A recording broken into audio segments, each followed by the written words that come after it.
Bonjour à tous. Je reviens ce matin pour humblement, à la faveur de la situation actuelle que vit le Mali, lancer un appel à tous, à mes parents maliens, à mes frères maliens, à mes mamans maliens, à mes sœurs maliennes, à mes cousins, à mes contacts, à tous ceux que je connais ou je ne connais pas du grand peuple du Mali. Lancer cet appel. Pourquoi j'ai lancé un appel à ce peuple? Tout simplement parce que ce peuple m'a tout donné, moi, personnellement. Ça n'engage que moi. Le peuple m'a tout donné, le Mali m'a tout donné, la nation m'a tout donné. Je ne peux donc pas me taire face à une situation critique dans laquelle cette nation se trouve actuellement. Je ne peux pas non plus me taire et que demain, ça va se détériorer et on va dire oui, il y a une structure de réconciliation qui va naître ici, il y a une structure de pardon qui va naître ici, mais pourquoi ne pas anticiper? Pourquoi ne pas être aujourd'hui à la une pour appeler les uns et les autres au sens de la paix, au sens de la quiétude, au sens du dialogue et au sens de l'apaisement. Alors, donc, je m'engage aujourd'hui, ce matin, pour cet appel. J'ai toujours fait mes analyses, mais aujourd'hui, j'ai fait un appel à mes parents maliens. Et si toutefois ils voulaient, je peux me mettre à genoux et leur demander pardon. Que le parti, les gens du parti au pouvoir, que mes frères qui contestent le pouvoir acceptent de se retrouver, de mettre la balle à terre, de prôner le dialogue, de prôner les échanges et de se comprendre sur l'essentiel. Je le dis parce que je pèse mes mots. Le Mali ne mérite pas une quelconque crise à Bamako. Je dis bien, le Mali ne mérite pas une quelconque crise à Bamako. Le Nord, depuis 2012, le Mali est frappé par une sale rébellion qui n'a pas été maîtrisée, qui n'a pas été réglée, malgré la présence de toutes les Nations Unies. On a même oublié, parce que le Nord échappe aujourd'hui, toutes mes excuses, mais la réalité oblige, au pouvoir central de Bamako, pour ne pas dire le Nord échappe au Mali. Même tout récemment, à Gao, Gao n'est plus pour le Mali, des gens que les gens ne maîtrisent pas sont là-bas, creuser l'or, ils font tout ce qu'ils veulent. Ça, c'est un autre débat. Pour l'heure. Donc, le Nord a des problèmes. Le centre, où il y avait la paix entre les Peul et les Dogons, le centre est devenu une poudrière. Les gens se sont... le démon est venu entrer entre les frères maliens qui vivaient ensemble, les Dogons et leurs frères Peul qui venaient, les Peul venaient avec leurs animaux, les gens s'amusaient, ils riaient, ils sont devenus des ennemis. Parce que l'ennemi est rentré là, le démon est rentré là. Au sud ou à l'ouest, ou ce que vous voulez, Bamako, Sikasso, Koutiala, Kai, tout, les mouvements, les remous ont mis en mal certaines cohésions. C'est vrai, c'est un constat.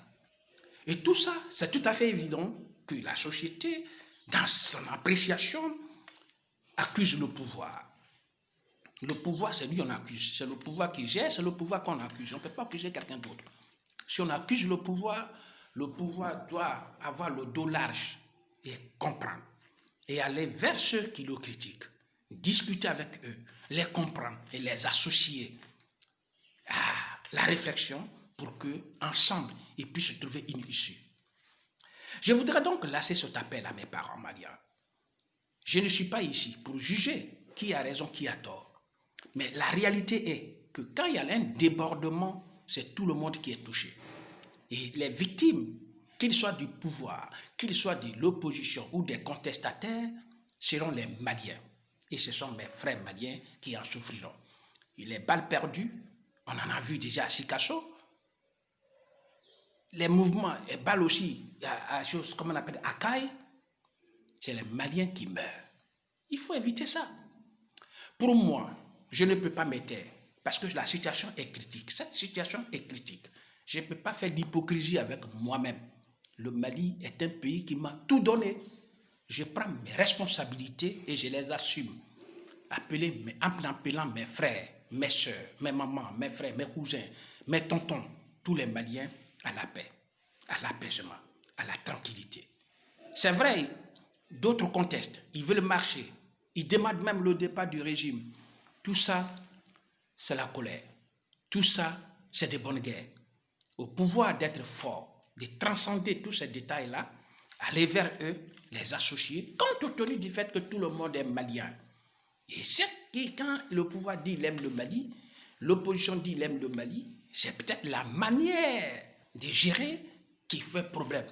Le pouvoir doit aller vers ceux qui se plaignent et leur expliquer ce qui se passe et où se trouvent les difficultés dans la gestion, qu'est-ce qui ne va pas, pourquoi ça n'évolue pas. Le pouvoir les écoute d'abord et le pouvoir répond et crée la communication.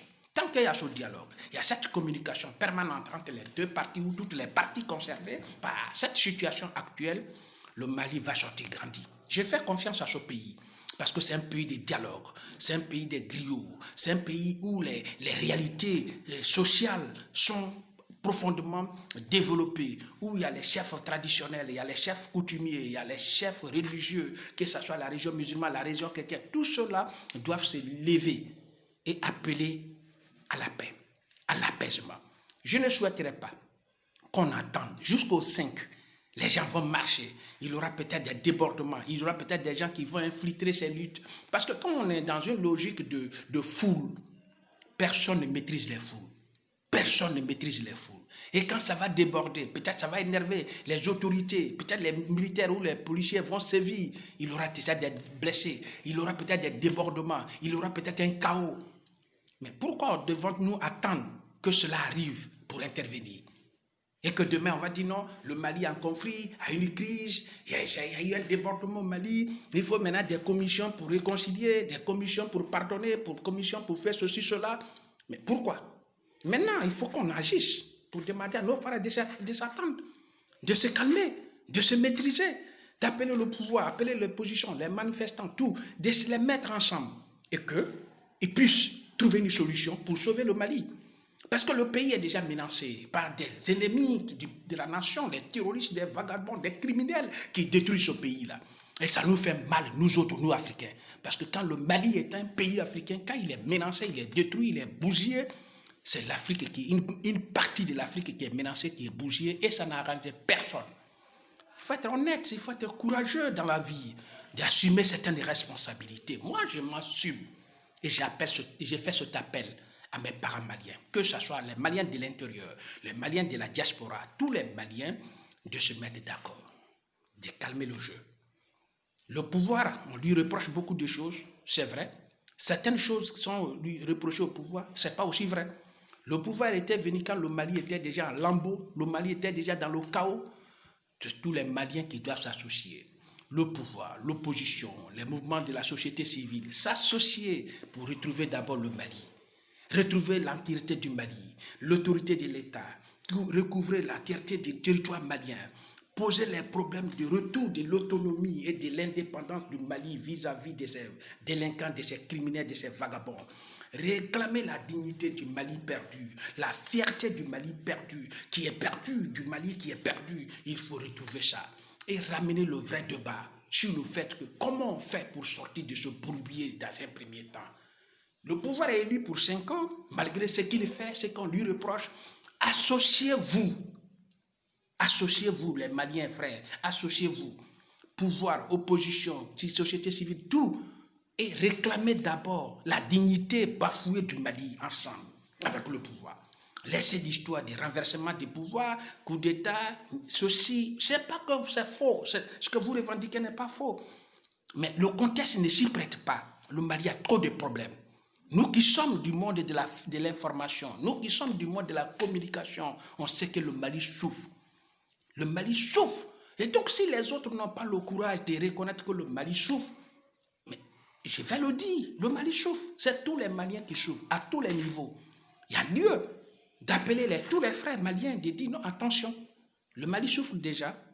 S'il y a des choses à reprocher au régime ou au pouvoir, et que vous avez certainement raison, allez-y leur faire comprendre. Et si le pouvoir aussi accepte cela, il explique aux manifestants, aux plaignants, comment lui voit les choses et qu'est-ce qui ne va pas. Dans le dialogue, ils trouveront quelque chose. Parce que le Mali est un pays de dialogue, le Mali est habitué au dialogue. Le Mali est habitué au dialogue. Alors, pourquoi attendre que ça brûle et que demain on va venir dire, oui, comme il y a le conflit, je touche du doigt, il y a la guerre civile, l'ONU va venir, CEDEAO va venir, ceci va venir pour régler. Mais la finalité c'est quoi? C'est s'attendre. Même s'il y a guerre, après on va s'attendre. Donc mieux vaut s'attendre maintenant que de s'attendre après les conflits. J'appelle donc mes frères maliens d'avoir la hauteur d'esprit, de mettre de l'eau dans le vin. J'en appelle au pouvoir d'ouvrir les portes, de ne pas se fermer sur lui, aller vers les protestataires et ceux qui protestent, du moins, et que discutent avec eux. Et que aussi ceux qui manifestent ne soient pas dans des positions rigides, mais qu'ils comprennent cet appel et discuter avec le pouvoir pour trouver, effectivement, ceux qui parlent aujourd'hui du Mali, c'est des gens qui connaissent le Mali. Dr Shogel Kokala Maïga connaît le Mali, Cheikh Oumar Sissoko connaît le Mali, tous ceux, Mamoudou Diko, tous ceux-là connaissent le Mali, donc ils savent de quoi souffre le pays. Le pouvoir aussi sait de quoi à quoi il est confronté. Associez tout cela, j'ai cité que quelques-uns, appelez tous ceux autour d'une table, discuter entre pouvoir et opposition, trouver une solution. Mes frères maliens, mes parents maliens, vous m'avez tout donné, vous m'avez tout donné. Je ne peux pas vous remercier. Donc ce que je peux faire, c'est de vous dire, à la Kama, il faut mettre la paix. Voilà, à la Kama, comme on le dit ici, à la Kama. Calmez-vous, allez-y à la paix, à l'attente, à la cohésion. Je vous prie, mes parents, je suis à genoux. Prochainement, je vais finir d'ici demain, je ferai une autre vision. Je vais me mettre à genoux pour vous demander pardon. Vous tous, les frères maliens, laissez le désordre. Le pays est déjà dans des problèmes et dans des trous. Associez-vous, attendez-vous. Le président fait du mal, ou bien il gère mal. C'est tout à fait évident de le critiquer, mais attendez-vous. N'allez pas sur le terrain de la violence. Le Mali ne gagnera pas. Ce sera les perdants seront les Maliens. Je voudrais donc, une fois de plus, vous prier, mes parents maliens, mes amis maliens, mes mamans, mes tantes, mes tontons, tous ceux qui sont ici au Mali ou à l'extérieur ou ailleurs, et les autres nations, les autres pays, les autres citoyens africains ou non qui aiment le Mali, associez-vous à ma voix pour demander pardon à tout le monde pour que la paix règne et que le Mali aille de l'avant. C'est l'appel que je voudrais lancer ce matin et je vous remercie. Toutes mes excuses, une fois de plus, si dans mon intervention, j'aurais choqué ou je n'aurais dû pas faire ce que je devrais faire. Mais je sais et je l'assume, je demande pardon à mes parents maliens. Je vous remercie. Je m'appelle Monoko Touadi. Je suis expert international en communication et je dirais même que le Malien, voilà, parce que ce pays-là m'a tout donné.